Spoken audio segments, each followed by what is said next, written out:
Welcome to the first episode of my deep dive and prediction series. We do this every year where we take a look at each NFL team and we come with a realistic expectation and prediction on how they will fare next year. We're going to look at the roster, the scheme, and all that. And we're not doing this based on any type of power ranking. How these will be distributed is based on where they will fall in the draft of 2023, because at the end of this, we're going to do a 2023 NFL mock draft. And if you already clicked on the video, you know the team that I have having the worst record is the Seattle Seahawks. They're a young squad, and I guess without further ado, let's go ahead, let's get into their depth chart, who is currently on their roster via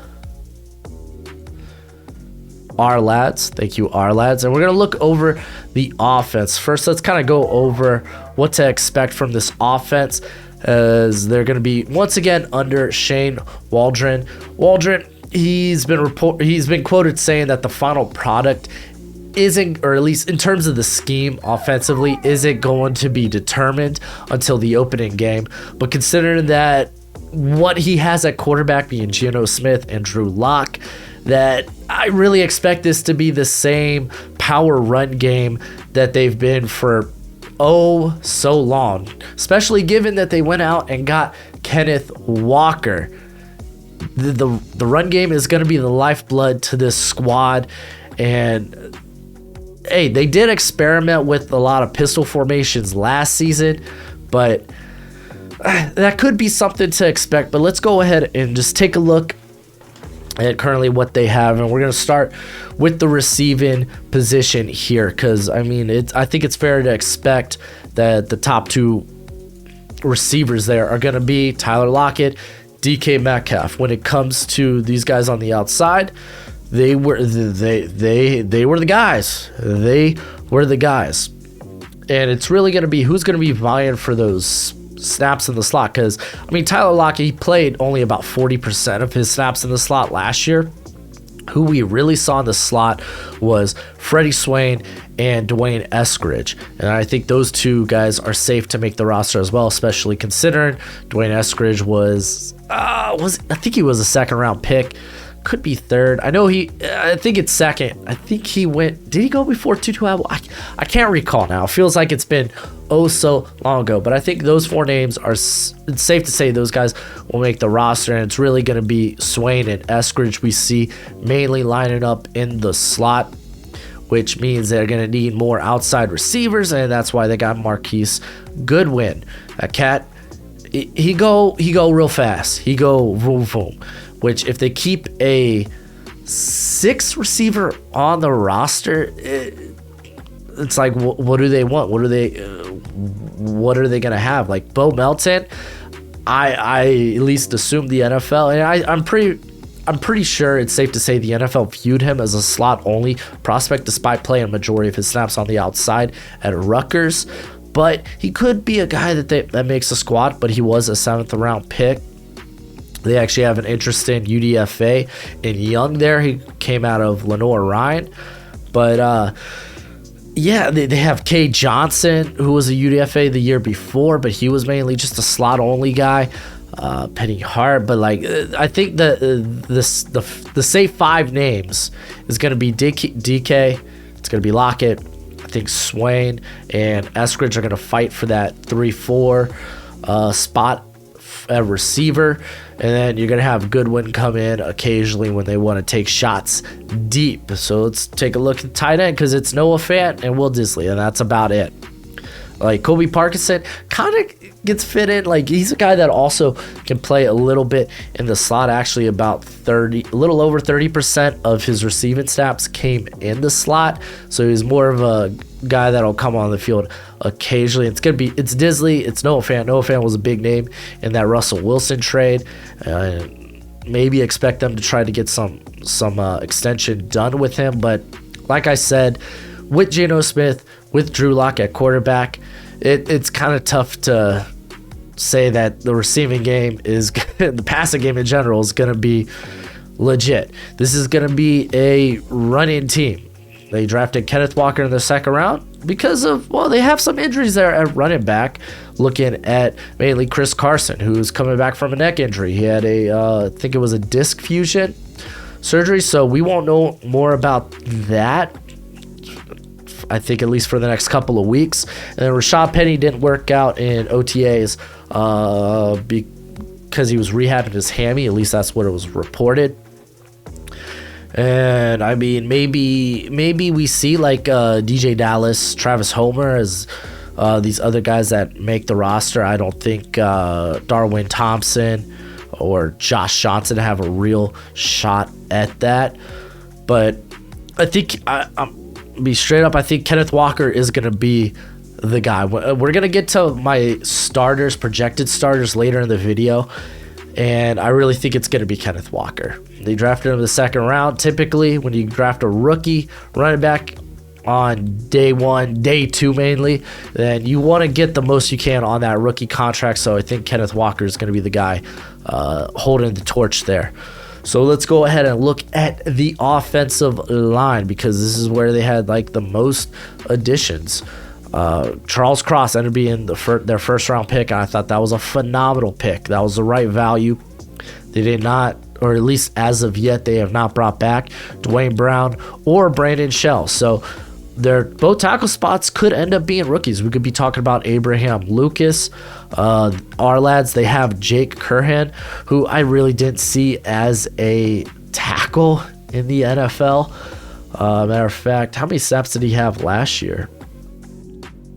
Coming out of Cal, he actually did play majority of the time at right tackle. He didn't play particularly well. I wasn't that high on him coming out of Cal. But yeah, Stone Forsythe, the guy they drafted out of Florida last year, maybe he gets to start at one of the tackle spots. But I think there might be a good chance that they go with the rookies early on. And then the two spots that are, I think, guaranteed to be return starters are the guard spots. And Gabe Jackson and Damian Lewis, they actually have a pretty good depth piece there in Phil Haynes. And I mean, just looking at that now, that's probably about all that they do have. Kyle Fuller had a really rough year at center, as Ethan Posodik, something like that. Just never really materialized into being a good to average player. That's why they bring in Austin Blythe, who's actually been all right. He's all right. If anything, like the biggest worries, it's not going to be the interior of that offensive line. It's going to be the tackle spots, just because you have two rookies there, or at least potentially you're going to have two rookies there. Even if it's Jake Curhan, or even Stone Forsythe. Those are literally two second-year players. I'm not feeling good about that. I'm not. So this offense, I just don't feel like they're going to be producing a lot of points. How are they going to win? They're going to need to win with their defense, and that's when things get a little bit more shady, kind of, sort of. Let's kind of get into what they're going to be doing scheme-wise, because they do move to a 3-4, but I don't think it's going to be that big of a departure of what they've done the last couple of years. Clint Hurt, he's been with the Seahawks since 2017, the defensive coordinator, and they've kind of slowly been moving to 3-4 fronts, as they've kind of had an attack in 4-3 the last couple of years. So I don't think the transition is going to be I don't think it's going to be too jarring this year compared to what we saw last year. If anything, it's just about bringing in more high-end talent. They list Puna Ford there at nose tackle, and I don't know about that, because the two guys that led in snaps in terms of zero tech are Al Woods and Brian Moan. So yeah, I think they'll probably use Ford more as this like 3-tech, 5-tech, 3-4 end, if you will. And they bring in Shelby Harris, who's been just a very good veteran over the course of his career. LJ Collier, the former first-round pick, man, a guy that's put on a lot of weight. I think he might be a guy you want to watch out for in terms of taking a step up in terms of snaps. Let's see what he had last year. He was only 219 snaps, but I mean, to be fair, most of those did come over top the tackle, so in like a 3-4 type of role. So that's probably what he's going to be doing there. They bring in Quentin Jefferson, who's a very versatile defensive lineman from the Raiders, so good for them on that. But dude, they're going to be unproven. They're unproven in terms of pass rush, edge rush. They're going to be hoping to have Darrell Taylor have a breakout season. You'd be like, oh, he kind of broke out last year. It's like, yeah, did he? Like, his sack numbers are all nice, but his pressure rate wasn't all that great.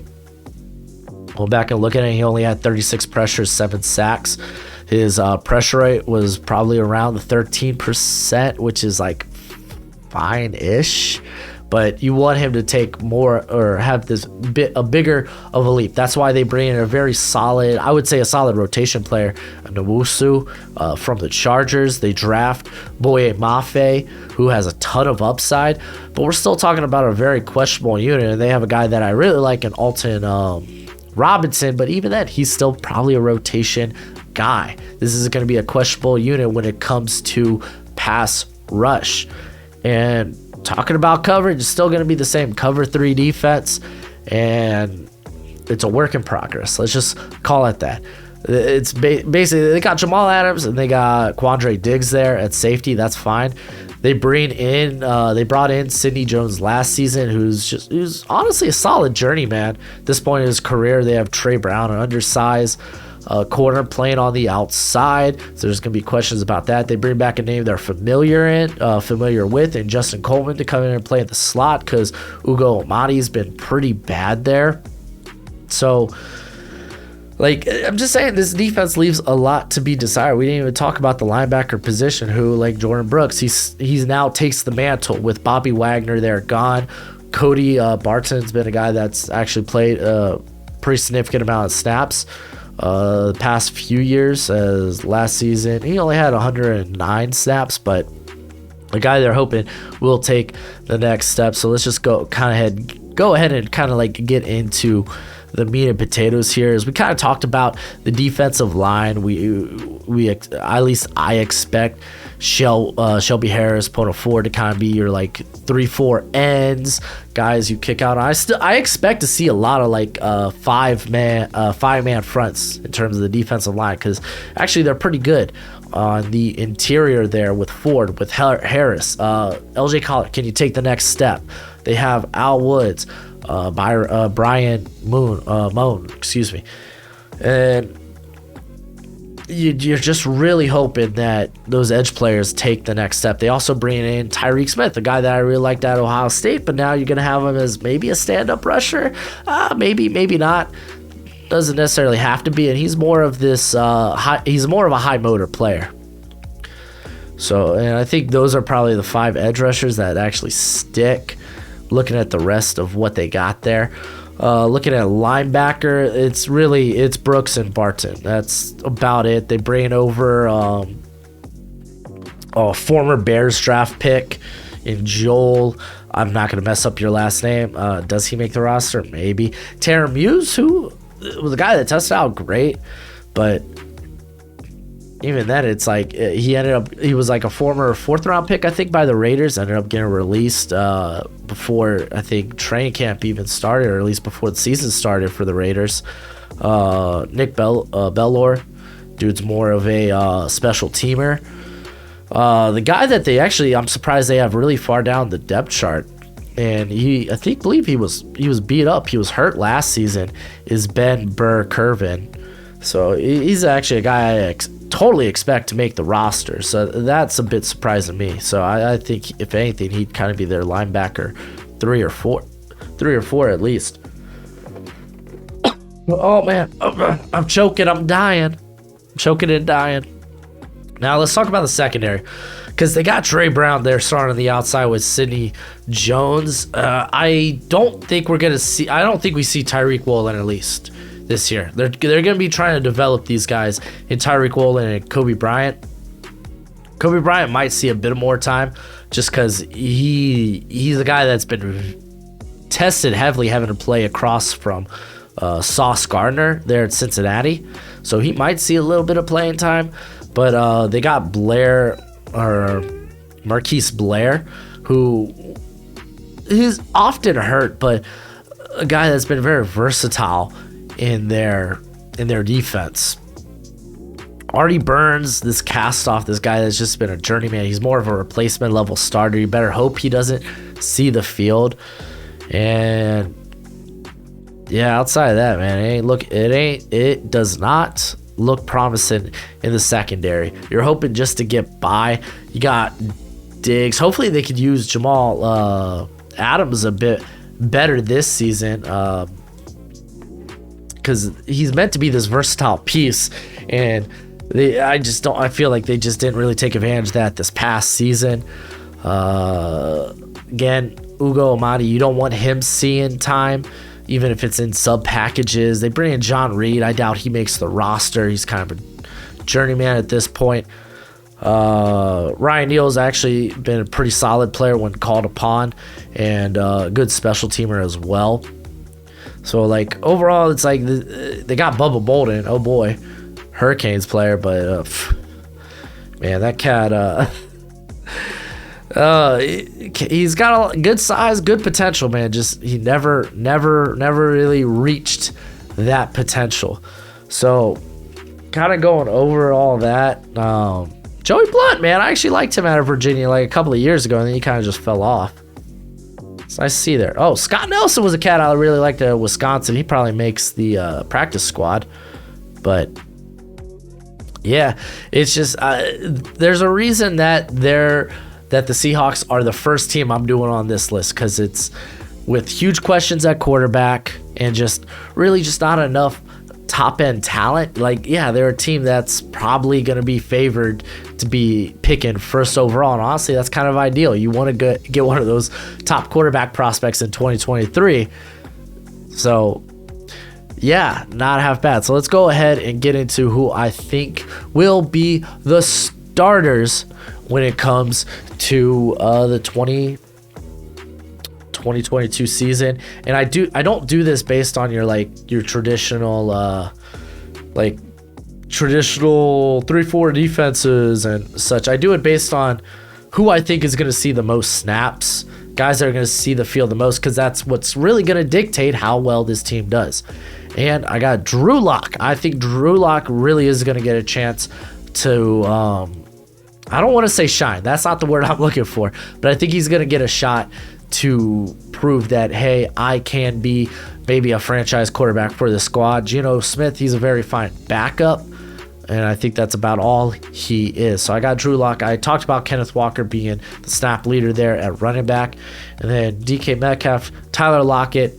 I don't think Dwayne Eskridge beats out Freddie Swain. Freddie Swain's been a guy that they've been very happy with, and I think they trust him. So I think I have him edging out for the slot position here. And then Noah Fant, I'm going to go with both rookies starting at tackle, and Abraham Lucas and Charles Cross.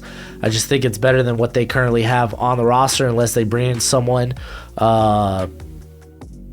here in this post-draft free agency, as we'll see a lot more names get released as June 1st approaches. So a lot can change, but I don't think in terms of how well this team does.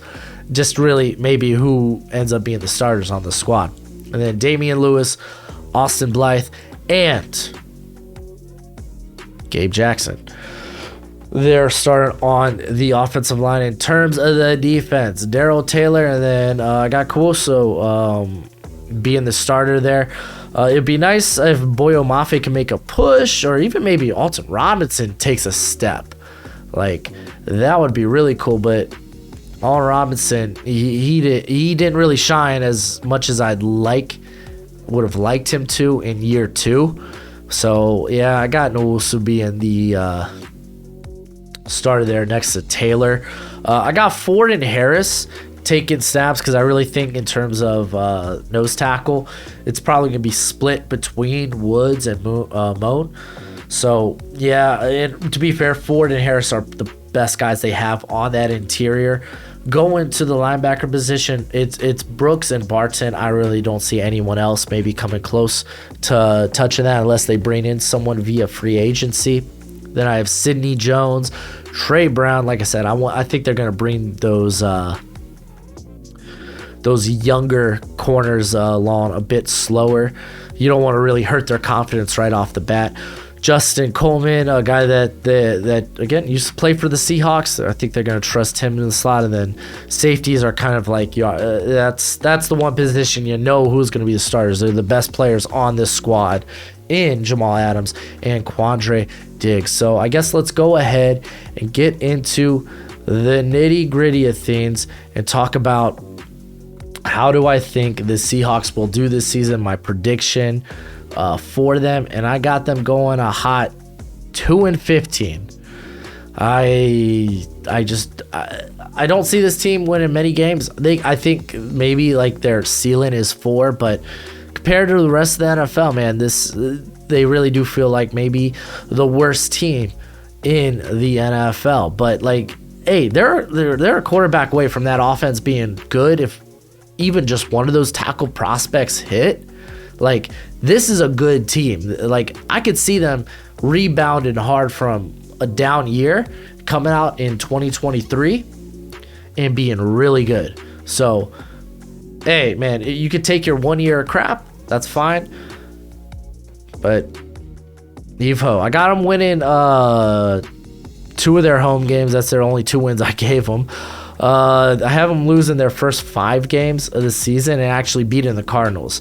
And I have this because 1, it's at home, and 2, DeAndre Hopkins does not return until after week 6. So I figure if they're going to be able to snag one of those games, it's probably going to be Arizona. Though they got winnable games against the Falcons and the Lions. Though I think those are just 2 teams that just have a better quarterback situation.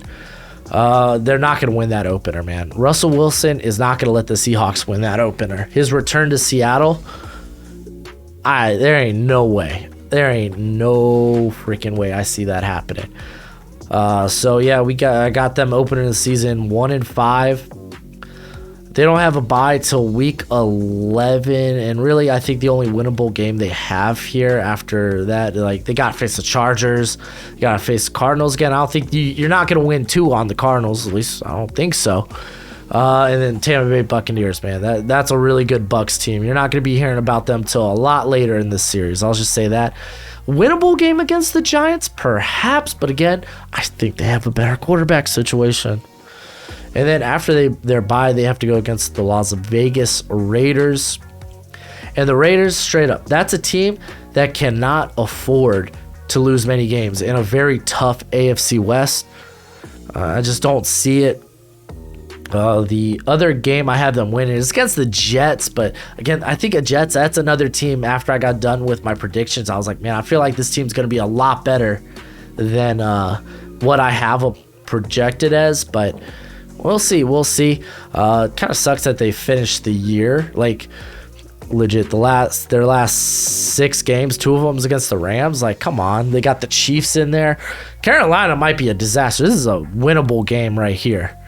Really is. So, yeah, I got them at 2-15. Let me know what you think in the comment section below.